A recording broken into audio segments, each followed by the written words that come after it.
মাছির অত্যাচারে বিক্ষোভ কাশিমেদিয়া তেঘড়ি জগন্নাথপুর সহ বেশ কয়েকটি গ্রামের বাসিন্দাদের।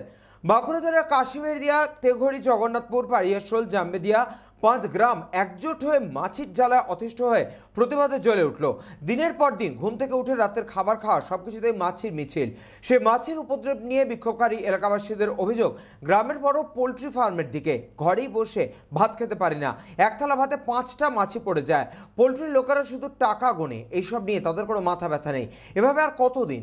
মাঝিদের চারপাশ ঢেকে যায়, বাচ্চারা পড়তেও পারে না। এটা কি কোনোভাবেই সহ্য করা যায়? বাড়ির ছেলেমেয়েরা বই খুলে পাতা জুড়ে মাছি বসে, লেখাপড়া বিঘ্ন হচ্ছে।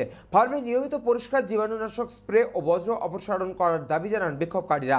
এই বিক্ষোভ সাধারণ মানুষের বাঁচার লড়াই। বাঁকুড়া থেকে নবেন্দু হাটির রিপোর্ট, চ্যানেল 24/7।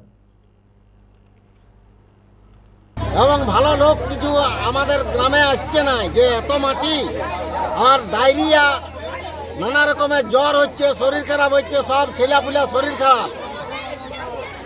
আমরা যাচ্ছি হসপিটালে, আর মাছি আমাদেরকে মশারি টাঙায় খেতে হচ্ছে।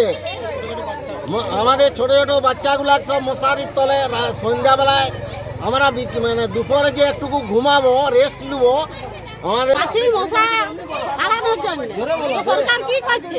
এগুলো তো সবাই রয়েছে, তাহলে কি এমন ইয়া করছে? তাহলে মাছি মশা যতক্ষণ না যাবে ততক্ষণ বলতে পারো না, আমরা ঢুকতে দেবো না। তাহলে তোমরা যা পারবে করো, আমরা মারি ফেলে দাও, আমরা জানিও না।